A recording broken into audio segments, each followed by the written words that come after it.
नमस्कार दोस्तों।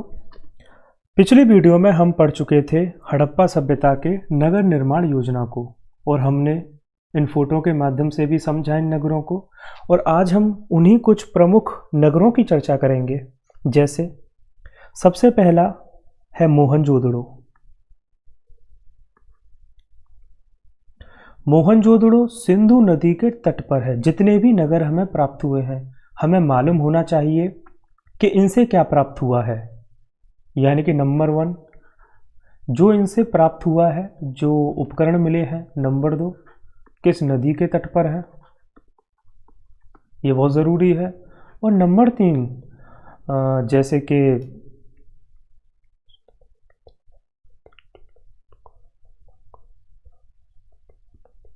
ये दोनों ही 2 चीज़ें काफ़ी हैं। तो आइए जानते हैं मोहनजोदड़ो के बारे में। सिंधु नदी के तट पर है, जैसा कि हमने पहले जाना, और इसका मतलब है मृतकों का टीला। सिंध प्रांत के लरकाना जिले में स्थित है। अब यहाँ से क्या क्या पाया गया है।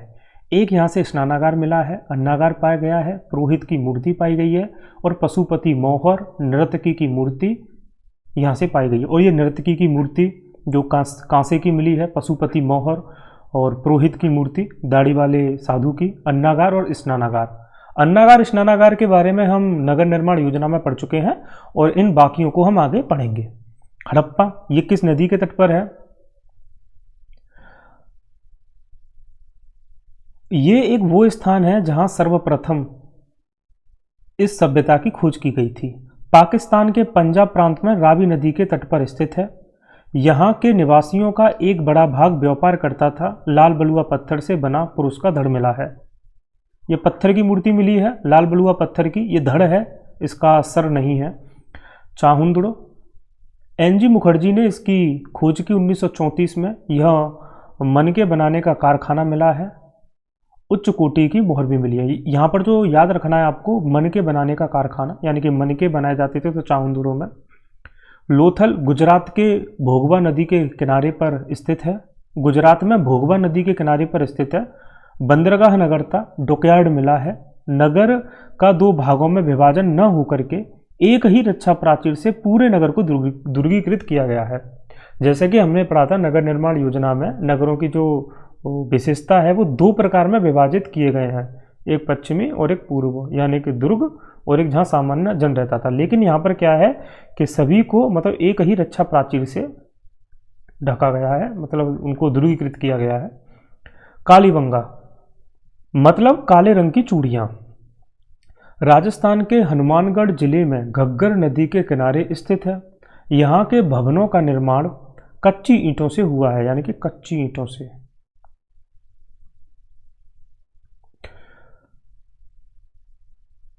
जुते हुए खेत के यहाँ पर साक्ष्य मिले हैं, अग्नि वेदिकाओं के साक्ष्य मिले हैं। 3 चीजें यहाँ याद रखनी है। पहला, कच्ची ईंटों का प्रयोग हुआ है, जुते हुए खेत के साक्ष्य मिले हैं, अग्नि वेदिका के साक्ष्य मिले हैं। यहाँ पर सुतका गेंडोर, सुतका गेंडोर जो हमने जाना था पहले, ये सबसे पश्चिमी हिस्सा है सिंधु सभ्यता का, बलूचिस्तान में स्थित है। पश्चिम का सबसे अंतिम बिंदु है। यहाँ से एक किले का साक्ष्य प्राप्त हुआ है। अगर ये जो सुतका गेंडोर और इसके बगल में इधर था सुतका कोह, ये दोनों जो नगर थे ये एक तरह से व्यापार की देन थे, यानी कि व्यापार का ही परिणाम थे। अगला है बनवाली, हरियाणा के हिसार जिले में स्थित है। कालीबंगा की तरह हड़प्पा पूर्व और हड़प्पा दोनों हैं, यानी कि हड़प्पा को हमने 3 भाग में बांटा था, एक प्राक हड़प्पा और एक परिपक्व हड़प्पा, और ये प्राक हड़प्पा परिपक्व हड़प्पा दोनों में ही नजर आता है बनवाली। अब राखीगढ़ी, सिंधु घाटी का सबसे बड़ा स्थल है राखीगढ़ी, यानी कि बिल्कुल सबसे बड़ा स्थल है। ये बहुत इंपॉर्टेंट जानकारी है। हड़प्पा की प्रांतीय राजधानी भी था और अन्नागार, कब्रिस्तान, टेराकोटा की ईंटें मिली है। सबसे ज़्यादा याद रखना है, सबसे बड़ा स्थल था। बस सिंधु सभ्यता का सबसे ज़्यादा स्थल गुजरात में प्राप्त हुए, एक फैक्ट है जो आपको याद रखना है। जब भी हम नगरीय संस्कृति की बात करते हैं तो उससे कुछ विशेषताएं जुड़ी होती हैं। तो हड़प्पा में क्या वो विशेषताएं हमें देखने को मिलती हैं, तो हम उनकी चर्चा करेंगे। बस्तियों का आकार बड़ा होना, हड़प्पा में भी बस्तियों का आकार बड़ा मिला है। नियोजित अधिवास मिला है, हमने नगर निर्माण योजना को समझा। एक बड़ी जनसंख्या गैर कृषि कार्यों में लगी थी, जैसे कि हमने व्यापार पढ़ेंगे, शिल्प, ये सब चीज़ें हम पढ़ेंगे जिनसे हमें पता चलेगा कि ये एक नगरीय व्यवस्था थी, शासक वर्ग की उपस्थिति। इतनी बड़ी नगर योजना हमें मिली है तो उससे ये बात जाहिर होती है कि एक शासक वर्ग की उपस्थिति के बिना ये संभव नहीं रहा होगा। विकसित व्यापार मिला है जो इसकी एक बड़ी विशेषता है, लिपि जिसे अब तक पढ़ा नहीं जा सका है, सांस्कृतिक विविधता जो कि हमें हड़प्पा में भी देखने को मिलती है। हड़प्पा सभ्यता के अंतर्गत अगर जीविका के साधनों की बात की जाए, यानी कि लोग खाने के लिए, जीविका के लिए क्या करते थे? पशुपालन करते थे, खेती करते थे, शिल्प एवं उद्योग, निर्माण कार्य, व्यापार, लिपि लेखन का कार्य करते थे। अब आगे हम एक एक करके इनके बारे में जानेंगे। सबसे पहले जानते हैं कृषि के बारे में। गेहूं, जौ, सरसों, चना, मटर, कपास की खेती प्रचलित थी। इन खेतियों, इनको नाम याद रखने, गेहूं, जौ, सरसों, चना, मटर, कपास की खेती प्रचलित थी। कालीबंगा से जुताई के साक्ष्य मिले हैं। कालीबंगा से जुताई के साक्ष्य मिले हैं जो कृषि भूमि उर्वरता को बढ़ाने में सहायक होते हैं। हड़प्पा और मोहनजोदड़ो से मिले अन्नागार कृषि अधिशेष की स्थिति को दिखाते हैं। धान की खेती प्रचलित नहीं थी किंतु लोथल और रंगपुर से धान के साक्ष्य मिले हैं। ये चीज़ हमें यहाँ पर याद रखनी है। जब भी बात की जाती है हड़प्पा में धान की खेती की तो सिर्फ ऐसे दो ही स्थल हैं, लोथल और रंगपुर। यहाँ से धान के साक्ष्य मिले हैं तो ये भी याद रखना है धान की भूसी मिली है यहाँ से। सिकंदर के इतिहासकारों ने भी ये जो सिंधु सभ्यता का जो क्षेत्र था इसे पुजाऊ कहा है। यहाँ हर साल बाढ़ आती थी। यूनान के लोग कपास को सिंडन कहते थे। हमें याद रखना है कि ये खेती कैसे करते थे। मान के चलें कि ये नदी घाटी का क्षेत्र है, यहाँ हर साल बाढ़ आती है, लेकिन अब मान के चलो अब बाढ़ आएगी तो बाढ़ अपने साथ कुछ उर्वर मृदा को भी लेकर के आती है, अवसादों को। जैसे ही बाढ़ चली जाएगी यहाँ पर फसल बो दी जाएगी, दूसरी बाढ़ आने से पहले इन्हें काट लिया जाएगा। तो यही तरीका था इनकी खेती करने का। तो इसको खेती करने में ना तो हमें बड़े उपकरणों की ज़रूरत है, हाथ से बुआई की जा सकती है, ज़्यादा हल से जोतने की भी ज़रूरत नहीं है। तो अधिकांश जगह पर यही खेती होती थी और इसीलिए जो सभ्यता है सिंधु के इर्द गिर्द के क्षेत्रों में मिली है। बाजरे के दाने गुजरात से प्राप्त हुए हैं। नहर व नालों का साक्ष्य नहीं मिला है। ये काफ़ी ज़रूरी जानकारी है क्योंकि मेसोपोटामिया में नहर का साक्ष्य मिला है। सिंधु सभ्यता में सिर्फ एक ही ऐसा स्थल है जहाँ से नहर का साक्ष्य मिला है, वो अफगानिस्तान में है। हड़प्पाई स्थल अर्धशुष्क क्षेत्रों में थे। ये हम जानते हैं, ये जो सिंधु के यानी कि पश्चिमोत्तर का जो क्षेत्र है ये अर्धशुष्क क्षेत्र है। सोरतुघई से नहर का साक्ष्य मिला है जो अभी मैंने बताई। सोरतुघई अफगानिस्तान में है।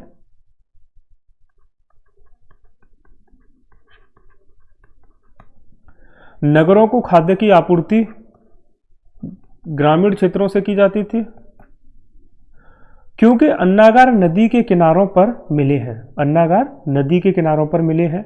अंतिम रूप से कहा जा सकता है अर्थव्यवस्था का मुख्य आधार थी, यानी कि जो कृषि है यही अर्थव्यवस्था का मुख्य आधार थी। हालांकि व्यापार में उद्योग देखने को जरूर मिलता है, लेकिन अधिकांश लोगों का जो जीवन चल रहा था वो कृषि से ही चल रहा था। अगला है पशुपालन। कृषि उत्पादन एवं व्यापार तथा परिवहन में पशुओं की महत्वपूर्ण भूमिका थी। कुबड़ वाले बैल की हड्डियां शहरी और ग्रामीण दोनों ही क्षेत्रों में पाई गई हैं। अब कृषि उत्पादन में भी अब पशुओं का प्रयोग कैसे किया जा रहा है? कृषि के लिए भी और परिवहन में भी।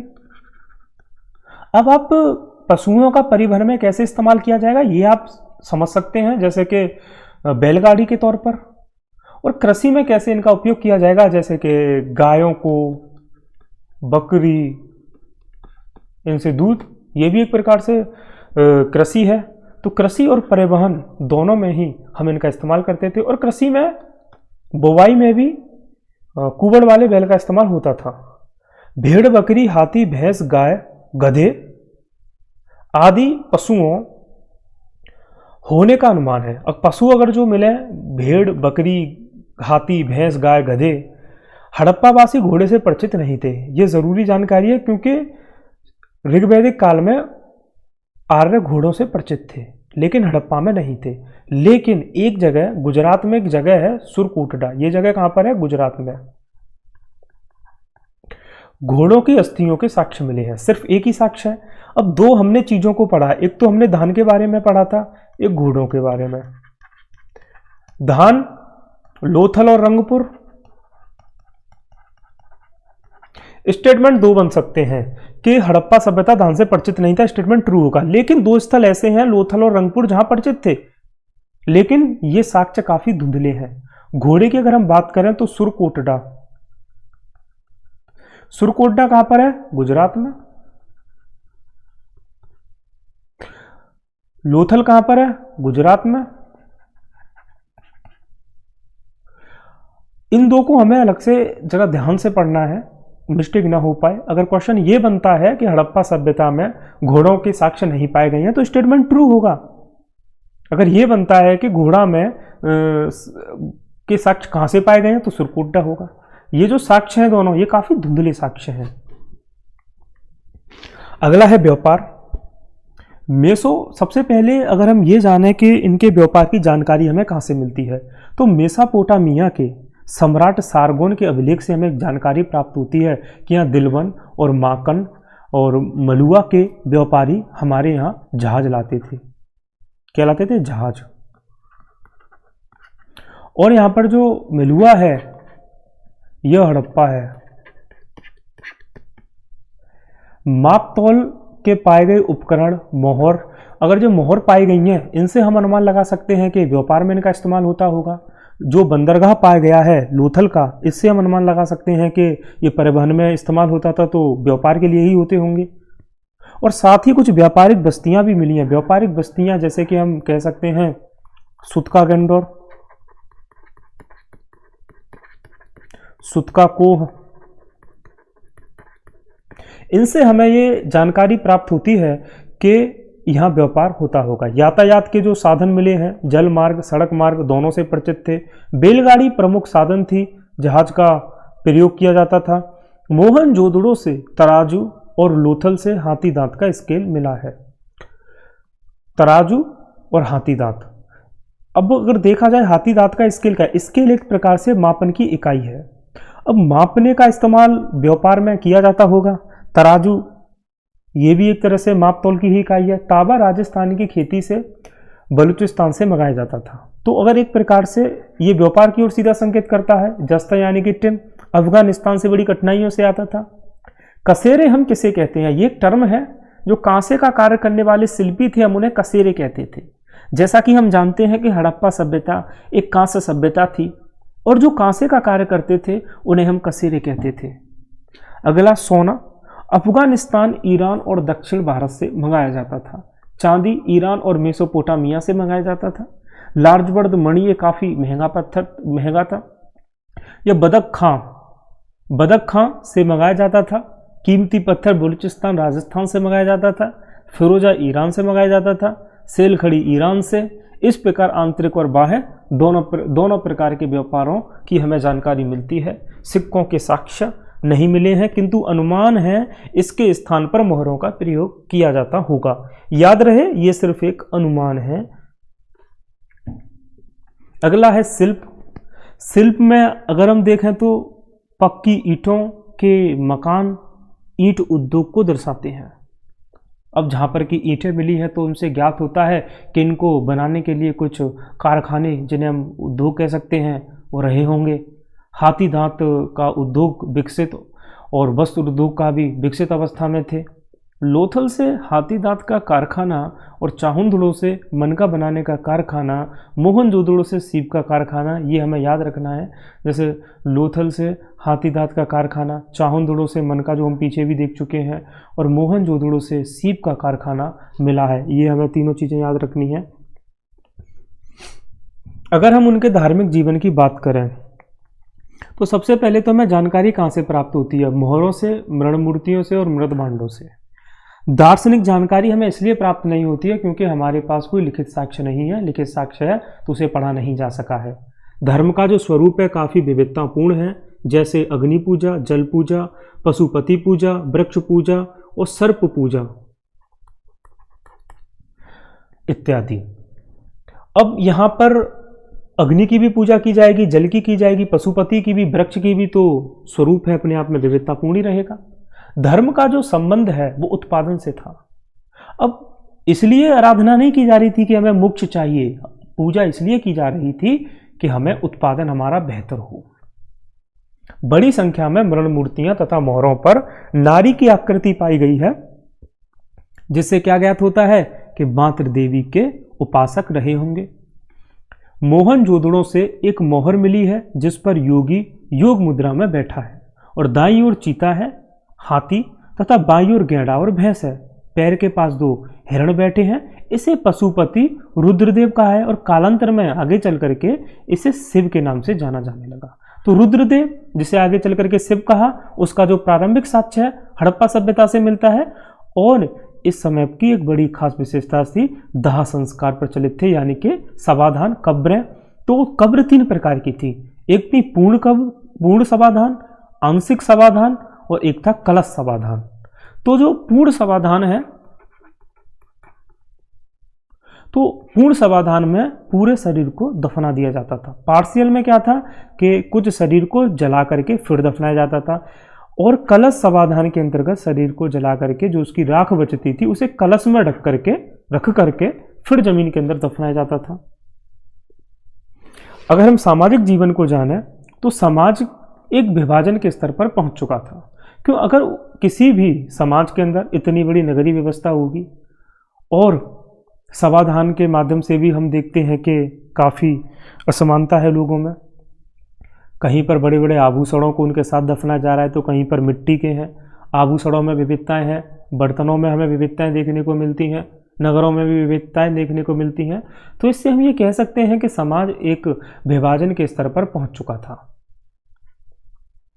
ये यहाँ से डायरेक्ट स्टेटमेंट बन सकता है, क्योंकि कुछ लोग इसे समान सिद्धांत पर भी गलत कर सकते हैं। शीर्ष पर शासक वर्ग था, व्यापारियों और शिल्पियों का वर्ग था और मजदूरों का वर्ग रहा होगा। तो जाहिर है जब मजदूर वर्ग है ये सबसे निचला वर्ग रहा होगा। बड़ी संख्या में मातृ देवियों की मूर्तियां पाई गई हैं, जिससे महिलाओं की बेहतर स्थिति का अनुमान लगाया जा सकता है। याद रहिए सिर्फ एक अनुमान है। अगला है हड़प्पा की लिपि। मोहरों, ताम्रपत्र एवं मृद भांड से लिपि के साक्ष्य प्राप्त हुए हैं। अभी तक लिपि पढ़ी नहीं गई है। यह लिपि चित्राक्षर है। सर्वाधिक प्रचलित जो चिन्ह है वो यू आकार का मिला है। अगला है मोहरें। जो मोहरें पाई गई हैं यह आयताकार है और ये मोहरें वर्गाकार भी हैं। और जो वर्गाकार मोहरें प्रचलित थी, लेकिन जो सामान्यतः मोहरें थी वो वर्गाकार ही प्रचलित थी और मोहर पर लिपि के साथ साथ वो पशु की आकृति, जैसे कि ये लिपि है ये वर्गाकार है, ये आयताकार नहीं है, ये वर्गाकार है। और आप ये देखें यहाँ पर लिपि ये लिखी हुई है, ये लिपि है और ये जानवर है जो हमने जिक्र किया था। बाएं ओर 2 हाथी चीता, 2 जानवर इधर हैं और 2 जानवर ये नीचे हैं। और ये इधर इनकी परिकल्पना रुद्रदेव से की गई है। ये जो मूर्ति है पशुपति सींग वाले देवता रुद्रदेव, जिसे रुद्रदेव कहा गया, ये मोहनजोदड़ो से मिली है।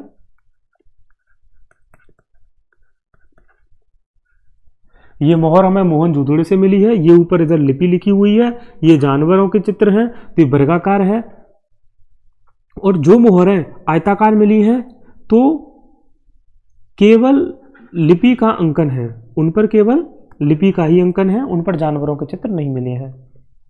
मोहनजोदड़ो से पशुपति शिव की आकृति वाली मोहर मिली है, जो कि हमने अभी इसकी चर्चा की, ये रही। और जो मोहरें स्टेटाइट की सर्वाधिक मात्रा में पाई गई हैं। फायांस की मोहरें मिली हैं जो पत्थर के पाउडर से बनता था। याद रखना, फायांस जो पत्थर के पाउडर से बनता था। टेराकोटा, ये टेराकोटा है, टेराकोटा की मोहरें मिली हैं। सोने व हाथी दांत की मोहरें मिली हैं। अधिकांश मोहरों पर लिपि मिली है। व्यवसायिक स्थलों से मोहरें पाई गई हैं। मोहरों का उपयोग ताबीज के रूप में भी किया जाता था। अब यहां से सीधे सीधे क्वेश्चन बन सकता है कि मोहरें हमें मिट्टी की मिली थी, मोहरें हमें टेराकोटा की मिली थी, सोने की मिली थी, हाथी के दांत की पाई गई हैं, वर्गाकार, आयताकार। तो यहां से सीधे क्वेश्चन बनेगा, आप इन्हें बड़े ध्यान से पढ़ना है। अगला है कांस्य, कांस्य कला। कांस्य कला क्या है? सबसे पहले हमने इस सभ्यता को शुरू होने के क्रम में कांस्य के बारे में जाना था। तांबा प्लस टिन मिला करके कांसा बनता है, और हमने जाना जो टिन था अफगानिस्तान से मंगाया जा रहा था, और जो तांबा था राजस्थान की खेतरी से मंगाया जा रहा था। तो जब इतनी मेहनत की जाएगी इस कार्य के लिए तो काफ़ी दुर्बल होगा, लोगों के लिए इसकी सुगम पहुंच नहीं रही होगी, तो काफ़ी महंगी रही होगी। जिस टेक्निक से ये जो मूर्तियां बनाई गई है, इसे नर्तकी की मूर्ति कहते हैं। दोनों एक ही मूर्ति हैं, अलग अलग नहीं है। इसको हम कहते हैं लोस्ट बैक्स टेक्निक, द्रवित मोम विधि। और मोहनजोदड़ो से ये जो नर्तकी की मूर्ति मिली है काफ़ी फेमस है, याद रखना इसे। हड़प्पा में कांसे निर्मित एक इक्का गाड़ी भी पाई गई है जो कि कांसे की बनी हुई थी। ये जो विधि है मोम को पिघलाकर बनाई जाती थी। इसके तहत किया क्या जाता था, मोम की आकृति बनाई जाती थी। पहले मोम से हम आकृति बनाते थे, जैसे मान के चलो ये महिला है, एक मोम लिया हमने, उससे ये आकृति बना दी, फिर उसके ऊपर लेप किया जा रहा है कांसे का, ये ऐसे ऐसे ऐसे, फिर मोम को अंदर से पिघला दिया। अब पिघला दिया तो मोम निकल जाएगा, अब जो अंतिम रूप से ये मूर्ति हमारे सामने आ जाएगी। अगला है मिलन मूर्तियां। मिलन मूर्तियां का मतलब क्या है, आग में पकाई गई मिट्टी से निर्मित होती थी। हड़प्पा सभ्यता में सर्वाधिक मात्रा में यही मिली है।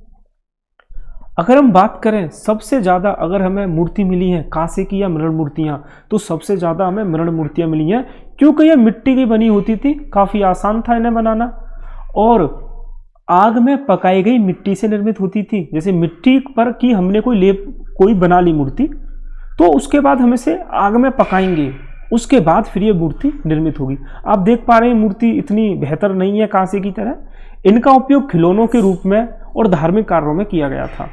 पशु आकृति में सबसे ज्यादा कुबड़ वाले सांड की मिली है, और मानव मूर्तियों में सर्वाधिक मात्रा में स्त्री की मूर्तियां मिली हैं। अगला है पत्थर की मूर्ति। अब पत्थर की मूर्ति में ये जो दाढ़ी वाले बाबा साधु मिले हैं, ये मोहनजोदड़ो से मिले हैं। हड़प्पा से पुरुष धड़ का लाल बलुआ पत्थर की मूर्ति मिले। ये मूर्ति हमें पाई नहीं है, बना इसका फोटो लगाते हैं हम, तो आप याद रखना है हड़प्पा से पुरुष धड़ लाल बलुआ पत्थर की मूर्ति मिली है। हमें कुछ आभूषणों की जानकारी मिलती है। आभूषण जो थे वह धातुओं के, हड्डियों के, पकी मिट्टी के मिले हैं। क्वेश्चन सीधा बनेगा यहां से, धातु के या फिर केवल ये बन जाएगा केवल मिट्टी के ही आभूषण पाए गए हैं, गलत स्टेटमेंट होगा। मिट्टी के भी मिले हैं, हड्डियों के भी मिले हैं, धातुओं के भी मिले हैं। झुमके, पायल आदि जैसी चीजें, कपड़ों के लिए कपास, ऊन और कंघी पाई गई है। हेयर स्टाइल से परिचित थे ये लोग। हड़प्पा सभ्यता के अगर हम पतन की बात करें तो इसे लेकर के विद्वानों के अपने अलग अलग मत हैं। जैसे गॉर्डन चाइल्ड एवं व्हीलर ने कहा है कि ये आर्यों के आक्रमण का परिणाम था।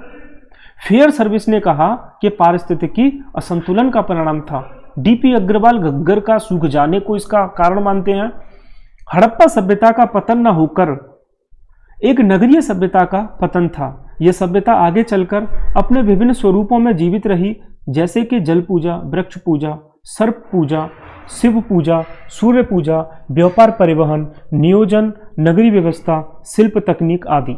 अगर हम ये देखें कि हड़प्पा सभ्यता के कुछ ऐसे तत्व जिन्हें आज भी देखा जा सकता है, तो वो कौन कौन से तत्व होंगे, जैसे कि सांस्कृतिक तौर पर जैसे कि जल की पूजा होती है, वृक्ष की पूजा, पीपल की पूजा, बरगद की पूजा, प्रकृति की पूजा, रुद्र की पूजा, जैसे कि आज जिन्हें शिव के रूप में पूजा जाता है, तो उनकी पूजा। तो